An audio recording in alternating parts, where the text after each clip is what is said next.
there's the sign, Joshua Tree National Park, next exit, wildlife viewing. I was just looking off to the right. Everything here, everything on the right hand side is Joshua Tree National Park. Right in front of us, those mountains covered in snow, some snow-capped mountains. A reminder that even though it's 70 degrees and sunshine, it is still February and winter.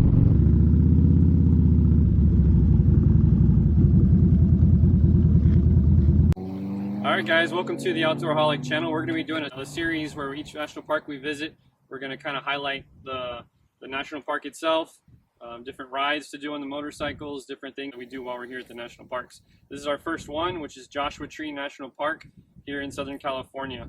So just a little bit about the park, and then we're going to go explore it. But Joshua Tree was founded as a national monument back in 1936, and then it was created as a national park back in 1994.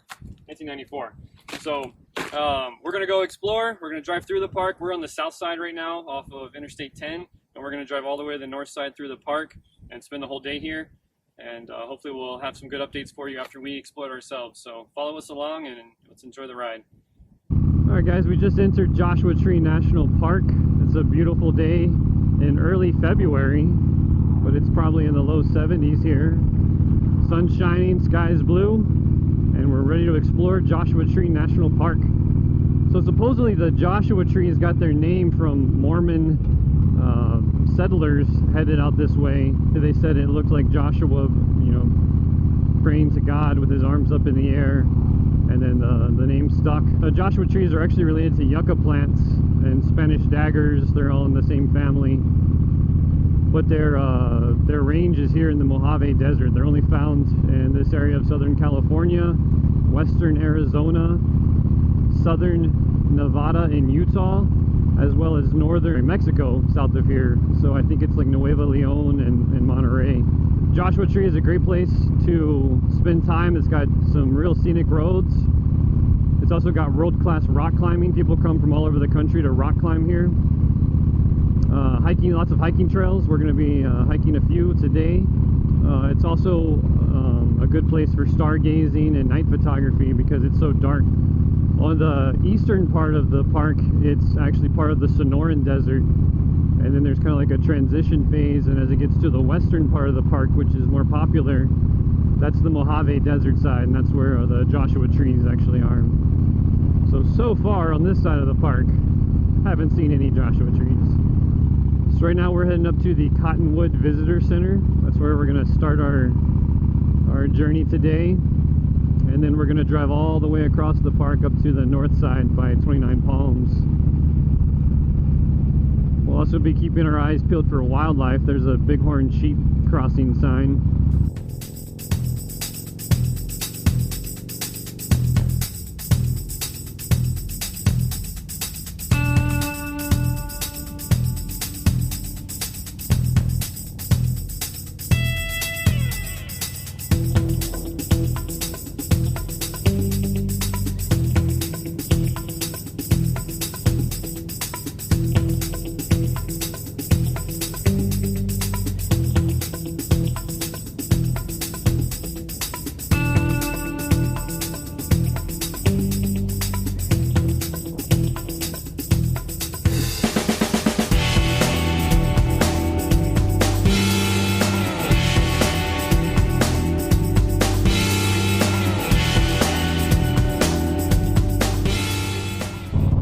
Just left the Cottonwood Visitor Center.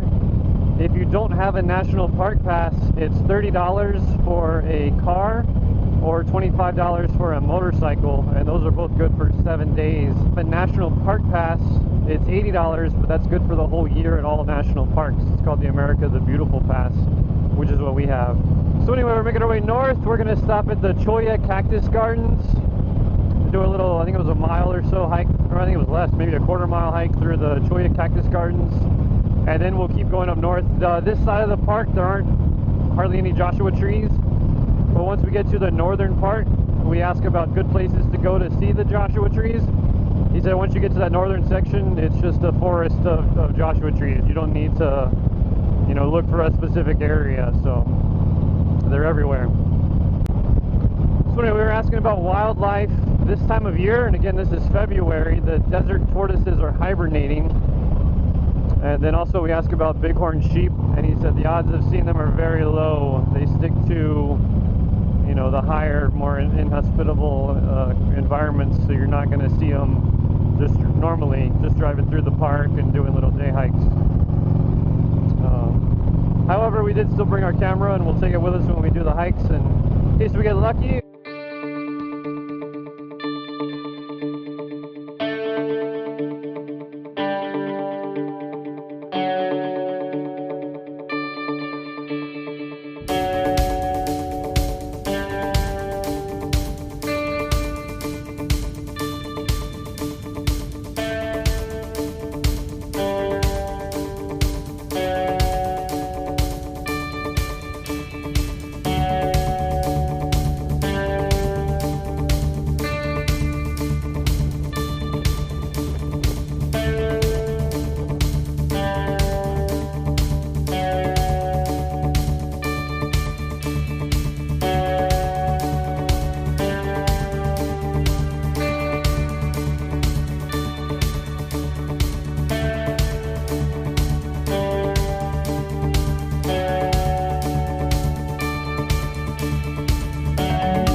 Some tips for visiting in the winter. So we came in today, it was beautiful, 70 degrees, but while we've been here the temperatures dropped a lot. It's probably in the 50s now. We're wearing sweatshirts underneath our jackets, so in the winter keep that in mind. Temperatures drop throughout the day, especially as it gets closer to evening. And then for the summer, there is like zero shade here, no shade at all. I mean, the Joshua trees are cool to look at, but they are not shade trees. And it also gets very hot here in the summer, so keep that in mind. Sunscreen, water, you know, sun protection, you know, hats and that sort of thing if you're visiting the summer months. So we mostly did short hikes. We did the Cholla Garden Nature Trail and the little hike to the top at Keys View and part of the Skull Rock Trailhead. There are some longer hikes. There's a 35-mile trail, I think it's called the California Trail, that runs through the park. And there's also Mount Ryan, which was, what was that, like 4 or 5 miles, I believe. So there are some longer hikes as well as but we did the short ones for the amount of time that we had here. It's a cool park. It's cool to come and visit. Very cool to see, like no other place on the planet. All these Joshua trees and rock formations, and it's a really cool park to ride through. For us and our style of visiting parks, I think it's about a one-day park. To put that into perspective, Yellowstone, we spent 5 days there, and I did not get enough, could not get enough. I can't wait to go back, and I'll be going back in July. But Joshua Tree, I think one day is enough to kind of get a good feel for the park and enjoy what it has to offer. Certainly you could spend 2 or 3 days, but you can get a good feel in one day. So anyways, hope you guys enjoyed this review. We'll be doing, like I said, every national park we go to, we'll be doing a video like this, kind of from a motorcyclist and an outdooraholic perspective. So the next one will be Death Valley, and then hopefully Saguaro, White Sands, Guadalupe. We got a lot coming up. And then this summer we'll be doing the Rocky Mountain, Glacier, Yellowstone again. So enjoy, and we'll see you down the road.